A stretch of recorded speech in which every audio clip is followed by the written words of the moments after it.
individuals have a very, very odd relationship to time, and time changes around them depending on the inner state they are in.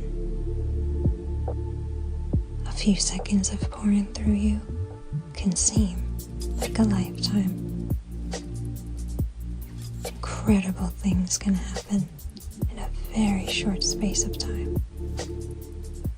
And likely, if they are in a space of the world and there is nothing new happening, the time can drag on like it's murderous.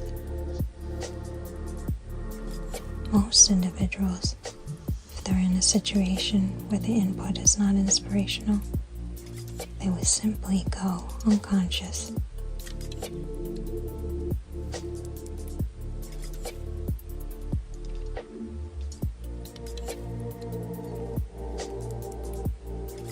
I think one of the places that is perfect for individuals is nature, because nature is changing all the time. If you have no one in your life who doesn't give a damn what your creativity is, the wild will listen to you. Nature will respond. The outsider can have a great difficulty with the other, but in nature, they are welcome. They can bring a beauty and inspiration, a depth of the descent, and a sunshine with a return. The extremes that one experiences emotionally or existentially are contextualized when you find your place of belonging within time.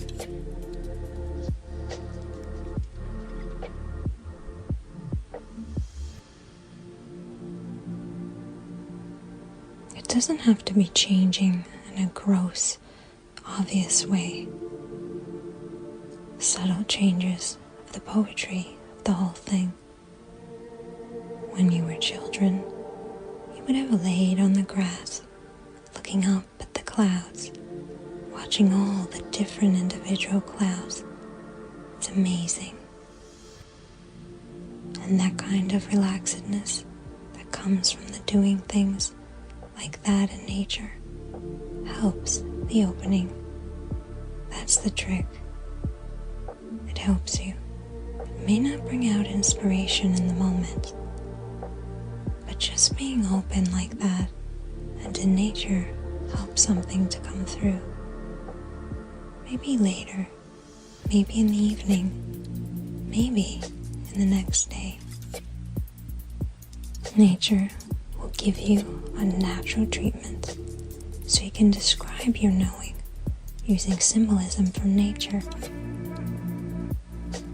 If you're trying to explain a transcendent experience and you have a memory watching a bird in flight, you can describe it in that way, coming from a place of knowing.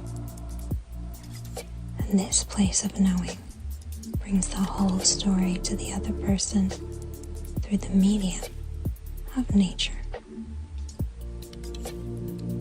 Nature moves really slowly.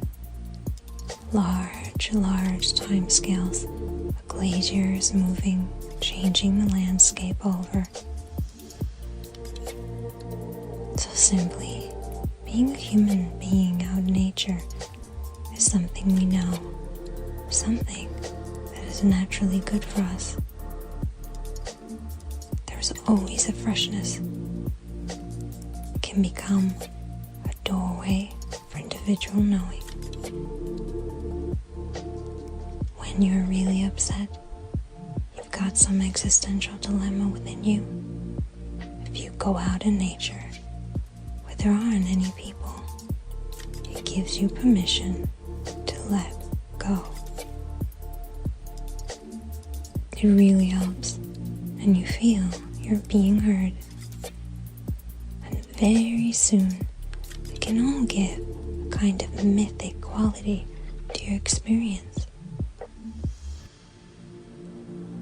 Nature can lead to visions as their inner and the outer merge.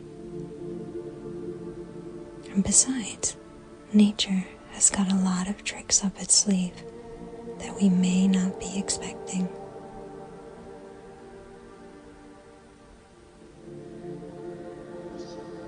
The power of nature is more than it seems.